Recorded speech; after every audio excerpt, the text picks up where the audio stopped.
Chapter 2. Preparing the harvest. The candle was burned lower in the crypt. The air was colder now, heavy with the stillness that followed rebirth. Eliza sat upon the stone altar, her hands trembling, her new senses alive with sound. She could hear water dripping somewhere beyond the walls, the faint scrape of movement above, and the rhythmic pulse of 1,000 heartbeats sleeping in the city overhead. Every sound was sharp, every scent alive with temptation. The world had opened to her, and it was beautiful, but it was also unbearable. Hunger pressed against her ribs like fire, and the memory of her first kill still clung to her tongue. Seraphine stood nearby, watching in silence. Her crimson eyes were calm, unreadable, the gaze of a creature who had seen centuries of hunger come and go. When she finally spoke, her voice was soft, but it filled the chamber with authority. "You are not the first, and you will not be the last," she said. "The blood that made you must now be given purpose." Eliza turned to her, her lips parting as if to speak, but no sound came. Seraphine smiled faintly, as though she had seen that same fear in 100 faces before. "You will learn what it means to serve the house," she continued. "Tonight, the family gathers. Tonight, we prepare the harvest." Eliza's brow furrowed. "The harvest?" she whispered. Seraphine stepped closer, her cloak brushing across the floor. The smell of old perfume and iron drifted through the air as she passed.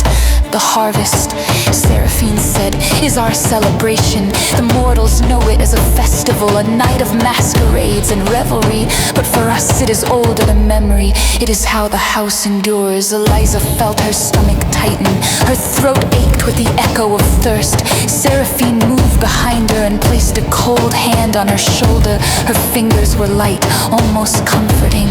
"You will see the beauty in it soon enough," she whispered. "Each drop spilled keeps our bloodline alive. The mortals will dance for us, and when the night is deep, we will feed." Eliza's gaze drifted toward the candles, their flames bending with every faint breath. She could see movement in the reflection of the brass holders, silhouettes passing through the outer halls, other vampires gathering for the night. The crypt was no longer silent. It was awakening. Chains rattled in the corridors, footsteps echoed on the stone, soft laughter and whispers filled the air. Seraphine turned to leave. Her cloak swept across the floor like a shadow made flesh. "Eliza," she said, pausing at the doorway, "when you drink again, remember this: the blood is not your hunger. It is your covenant. Never take without purpose." The words lingered in the chamber long after she was gone. Eliza sat alone, listening to the distant sounds of preparation.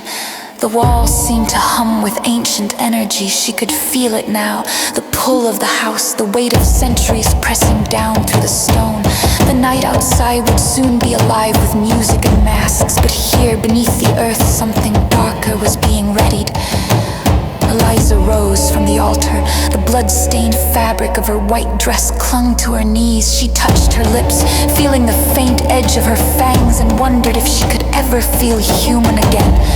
The whisper came then, faint, familiar, not from any throat, but from within her mind. "Feed, my child, feed, and remember who made you." It was Seraphine's voice, though she was nowhere near. Eliza closed her eyes. The hunger returned, deep and insistent in the flickering light of the crypt. She saw visions in the flame, the masked mortals dancing above, the blood that would spill before dawn, the hands that would reach out only to be pulled beneath. The harvest was coming, and when it did, she would take her place among them. The newly turned no longer trembled. She smiled faintly, her red eyes glinting like glass. The first true night of the house of Velmoria had begun.